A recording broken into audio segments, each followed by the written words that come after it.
Hey guys, in this video, we are going to talk about how real estate depreciation works. So when you own a rental property or a property that your business owns or you owns and you use it for business use, or you rent the property out, you can depreciate that property on your taxes every year. So in this video, I want to explain that a little bit more. I get questions all the time, Dave, how does the depreciation side of things work? So we're going to dive into that in this video. So what I have here is how rental property depreciation works from Investopedia, right? And this actually, I just read this article and it actually breaks it down and it makes it really, really easy to understand. So I want to just start with some of the key points from this article, and then we can break it down even more and explain how it works in real life to maybe a property that you or I might buy and own. So real estate depreciation can save you money at tax time. That's the most important thing. That's what it is. You are actually going to be saving money via taxes. So real estate depreciation is an important tool for rental property owners. It allows you to deduct the costs from your taxes of buying and improving a property over its useful life, and thus lowers your taxable income in the process. So the key takeaways here, this is really important.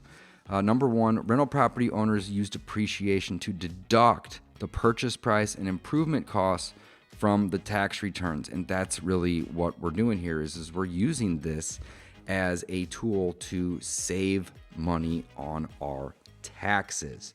So that's the goal here, okay?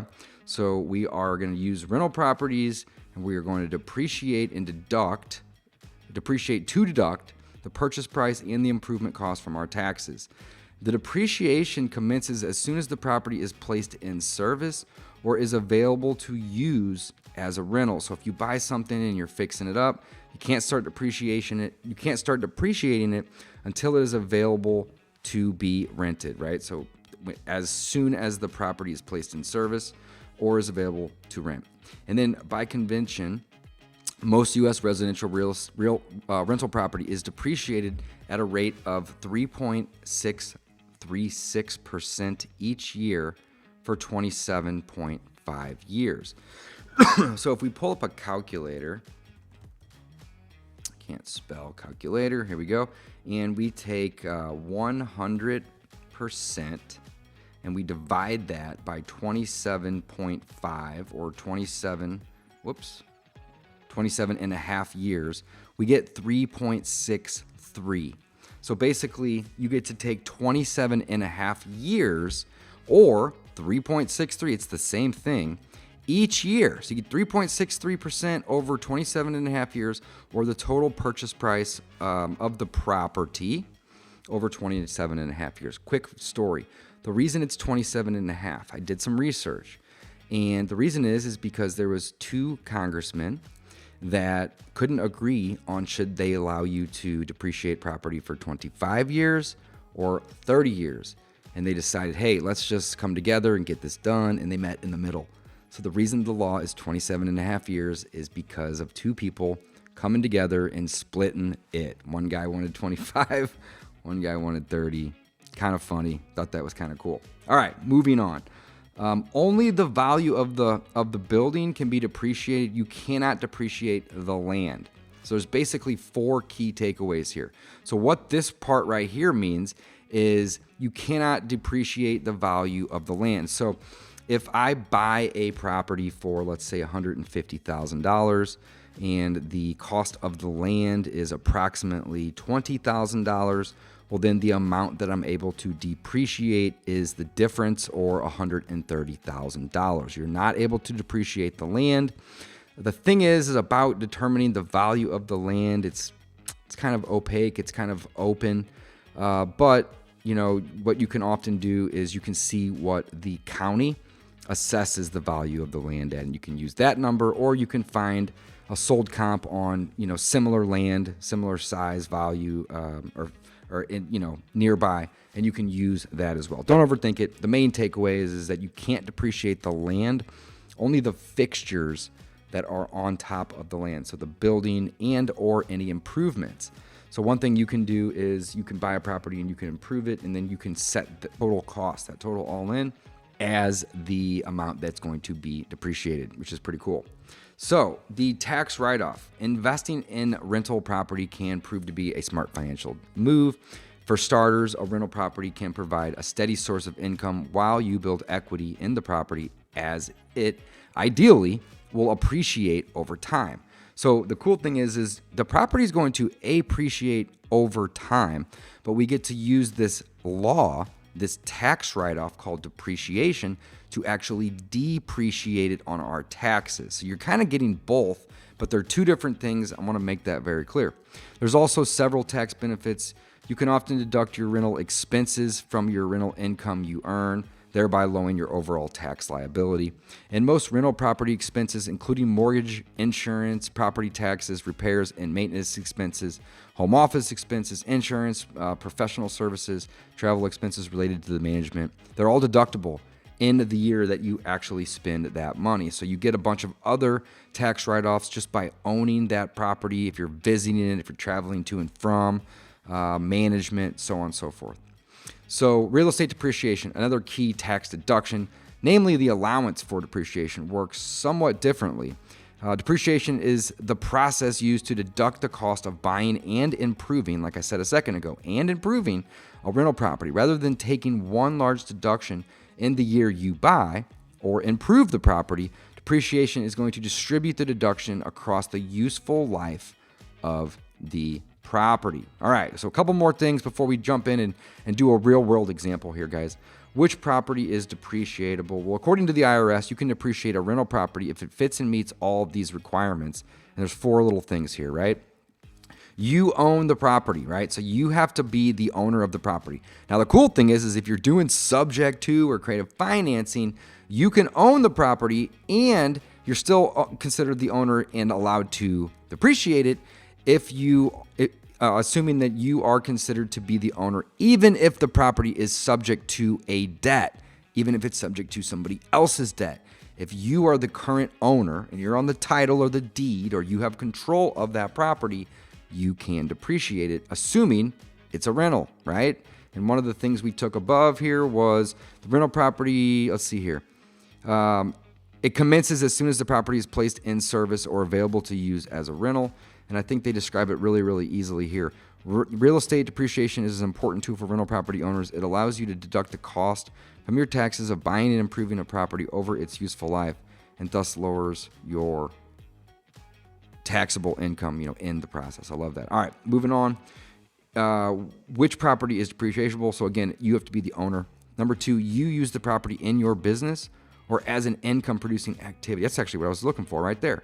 So it has to be owned in the business or it can be owned in your personal name, but it has to be used for business activity and or income producing activity. And typically that's the same thing because check this out. The definition of business, let's define business real quick.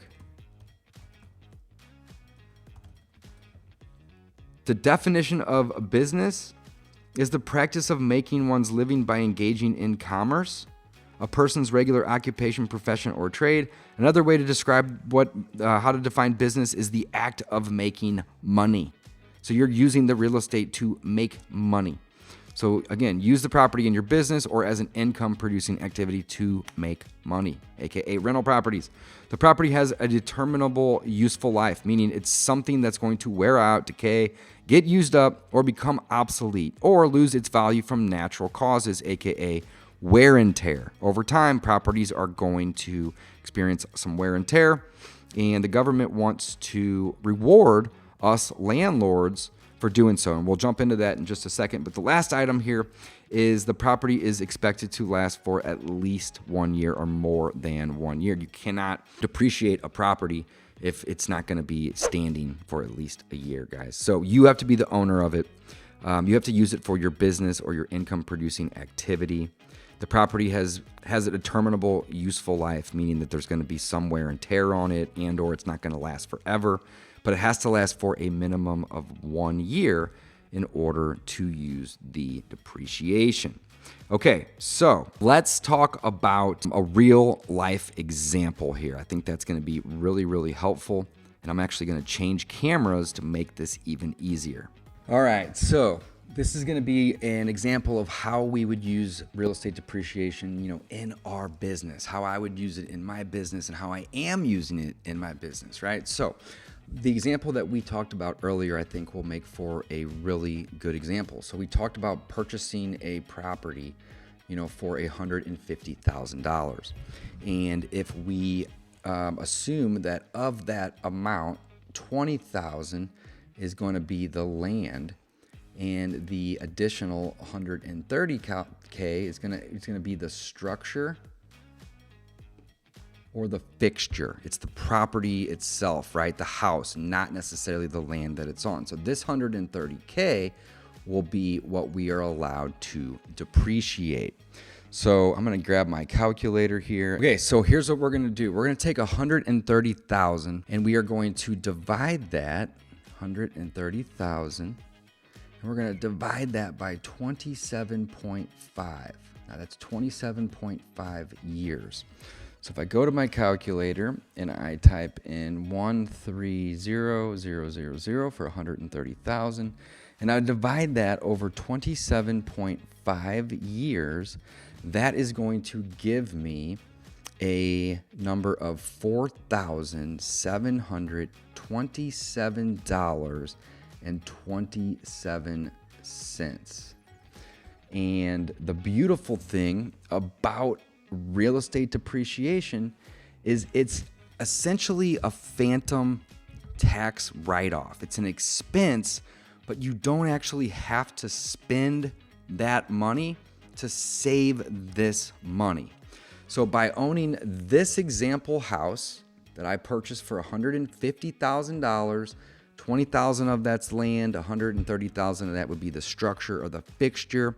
I'm going to take that and I'm going to divide that by 27.5, which is going to give me $4,727.27. So now what that's going to allow me to do is it's going to allow me to offset other income that I earn. Now, I'm a full-time real estate investor, so I can actually use this to offset any income, no matter how I earn it. But if you are not a full-time real estate investor like I am, you can still use this right here, this depreciation, this amount, but it's only going to be allowed to offset the income that you earn from your rental. So, as an example though, let's say that this property brings in $14,000 a year. All right, so this is just another little side note. So let's say it brings in $14,000 a year, but let's say that you only have to pay the government, well, roughly, or, not the government, but all of your expenses, right? Your mortgage, your taxes, your insurance, your property management, your maintenance, whatever. Let's say at the end of the year, the cost of owning that property was only, $9,000, right? Well, that's a difference right there of about $5,000, right? So it's a $5K difference. And in this scenario, this $4,727.27 is going to offset this $5,000 worth of income. So the amount that you're going to have to pay taxes on is going to be the difference of these two. And that's what's so amazing about real estate and about depreciation and about rental properties is you barely pay any taxes on the income because you're able to offset that with the depreciation. So in this scenario, you would have to pay roughly, what is that? 30, maybe 200. You'd have to pay taxes on about $230 of income at the end of the year versus $5,000 worth of income. Now, again, that's if you are applying this directly to the income from your passive income, your real estate, your rentals. If you are full-time like me, you can actually use that 4727.27, that amount, against any income. It's not subject or limited to just your passive income from your real estate cash flows.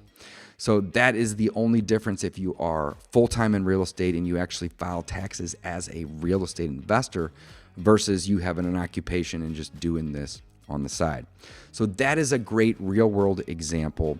Real estate depreciation is awesome. Now, the only thing I want to add before we wrap this video up is as you depreciate a property, where's my cap?